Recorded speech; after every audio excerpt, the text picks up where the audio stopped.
नमो नारायण। जय जय श्री राधे। दोस्तों, कैसे हैं आप सब? उम्मीद करता हूं कि आप सभी सुखी होंगे, संपन्न होंगे, आनंदपूर्वक होंगे।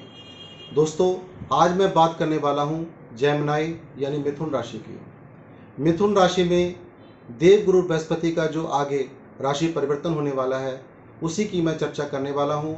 और देवगुरु बृहस्पति 14 मई 2025 के दिन यह वृष राशि से निकल करके मिथुन राशि में प्रवेश कर जाएंगे, यानी आपकी ही राशि में प्रवेश कर जाएंगे। और पूरा 1 साल तक यह मिथुन राशि में रहेंगे। तो आपको क्या हानि, क्या लाभ, क्या प्रॉफिट, क्या क्या कुछ देने वाले हैं, सभी बातों की मैं चर्चा करूंगा। तो नमस्कार, मैं हूं एस्ट्रोलॉजर आशीष शर्मा और मेरे इस ज्योतिष चैनल एस्ट्रो 22 में आप सभी का हार्दिक अभिनंदन है, स्वागत है। दोस्तों, जैसा कि मैंने अभी आपको बताया है कि 14 मई 2025 को वृष राशि से निकल करके देवगुरु बृहस्पति, ज्ञान के देवता, धर्म कार्य के देवता, विवाह के कारक, व्यापार के कारक देवगुरु बृहस्पति मिथुन राशि में पहुंच जाएंगे। और यदि हम मिथुन राशि को देखें तो आपके पहले भाव से ही गोचर करेंगे। पहला भाव में देवगुरु बृहस्पति का पहुंचना ये बहुत ही शुभ कारक होता है। पहला भाव व्यक्ति का स्वयं का होता है, व्यक्ति के व्यक्तित्व का होता है, व्यक्ति की पर्सनैलिटी का होता है, उसके ज्ञान का भाव होता है। क्योंकि जो पहला भाव होता है उसी के जरिए व्यक्ति अपने मस्तिष्क पे ज्ञान समा लेता है। अब यहाँ पर जैसे ही देवगुरु बृहस्पति आपके 12वें भाव से यानी खर्चे वाले भाव से निकल करके पहले भाव में 14 मई को पहुँचेंगे, सबसे पहले तो आपके जो बेवजह के खर्चे हो रहे थे दवाइयों में या अननेसेसरी खर्चे जिसको हम कहते हैं, जिसका कोई मतलब ही नहीं होता, वह खर्चे आपके बंद हो जाएंगे। क्योंकि जब कोई ग्रह, कोई प्लैनेट किसी भाव से निकल करके अगले भाव में जाता है तो पिछली नेगेटिविटी पीछे ही रह जाती है। तो इसी प्रकार से वृष राशि से निकल करके मिथुन राशि में देवगुरु बृहस्पति 12 वर्ष बाद पहुंच जाएंगे और आपको सबसे पहले तो आपके ज्ञान में वृद्धि कर देंगे। आप अपने ज्ञान के माध्यम से अपनी पर्सनैलिटी खुद स्वयं डेवलप करेंगे और आगे बढ़ेंगे। हर कोई आप व्यक्ति आपके ज्ञान को देख करके खुश होगा और प्रसन्न होगा और आपकी तरफ आकर्षित होगा। क्योंकि जब कोई ज्ञानी व्यक्ति किसी के सामने आता है तो सामने वाला उसके ज्ञान में मोहित हो जाता है। इस प्रकार की क्वालिटी आपके अंदर आएगी मिथुन राशि वालों। अब यहाँ पर आप हेल्थ वाइज भी सही रहेंगे। केवल एक चीज़ का ध्यान रखें, थोड़े बहुत योगा एक्सरसाइज अवश्य करें। क्योंकि प्रथम भाव में देवगुरु बृहस्पति का आना यानी आप स्वयं हैं प्रथम भाव। तो यहाँ पर आपके अंदर वेट आपका बढ़ सकता है, मोटापा आ सकता है, पेट तोंद बढ़ सकती है। तो यहाँ पर आपको थोड़ा ध्यान रखना पड़ेगा और आलस को छोड़ना पड़ेगा। क्योंकि यहाँ पर देवगुरु बृहस्पति आपको बहुत आगे बढ़ाने वाले हैं। यहाँ से बैठ करके यह पंचम भाव को देखेंगे पंचम दृष्टि से।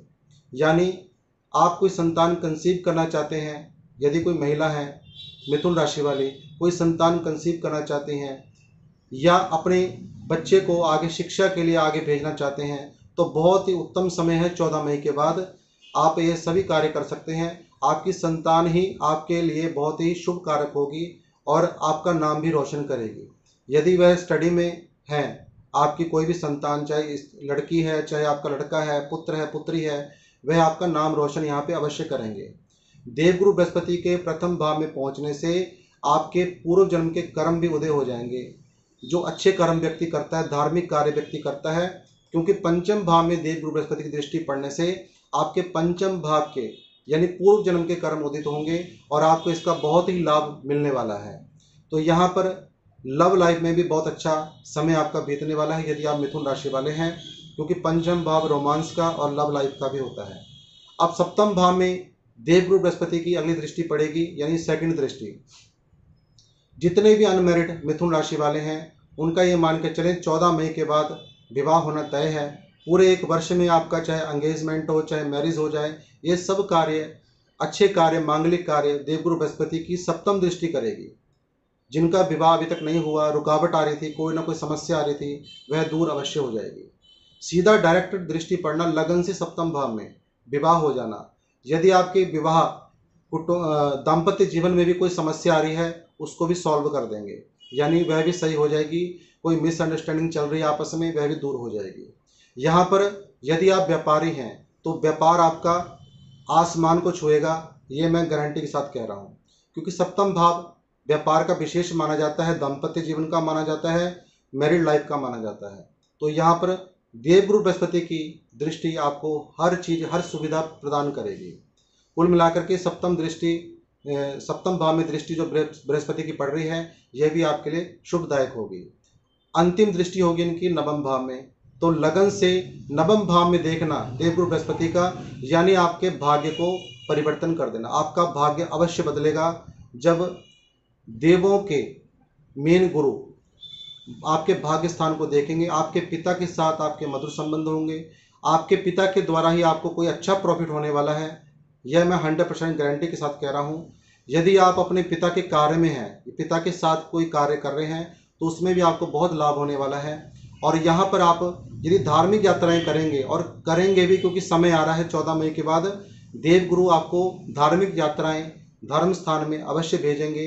आपकी कोई ना कोई प्लानिंग अवश्य होगी, तो वहाँ पर अवश्य जाएं और तीर्थ स्थान में जाएं, गंगा स्नान करें, जिससे आपको बहुत ही लाभ होने वाला है। और यहाँ पर आपके भाग्य को परिवर्तन अवश्य ही करेंगे, क्योंकि नवम भाव जो होता है भाग्य का भी होता है। भाग्य के सभी अड़चनें दूर हो जाती हैं, रोड़े साइड में हो जाते हैं। ये रही इनकी तीनों दृष्टियों की बातें। अब मैं करूँगा मिथुन राशि में ही किस किस भाव के यह मालिक हैं। तो सप्तम भाव के मालिक हैं। सप्तम भाव व्यापार का होता है। व्यापार में 4 चांद लगेंगे आपके। विवाह संबंध में कोई समस्या आ रही थी, वह दूर हो जाएगी। विवाह नहीं हो रहा था, वह अवश्य हो जाएगा।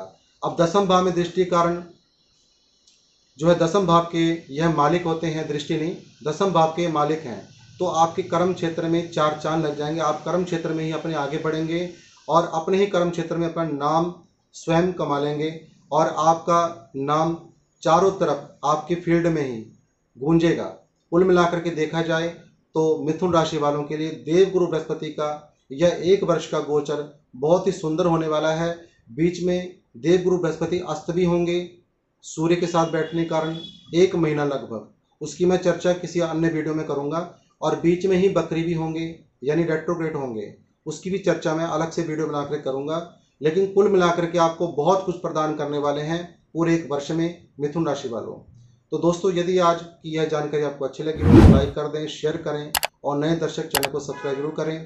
यदि आप मुझसे अपॉइंटमेंट लेना चाहते हैं, व्हाट्सएप मैसेज करके शुल्क की जानकारी ले सकते हैं। कृपया डायरेक्ट कॉल कोई भी ना करें, आप व्हाट्सएप मैसेज करके ही जानकारी लें, जो भी जानकारी आपको चाहिए। नमो नारायण। जय जय श्री राधे।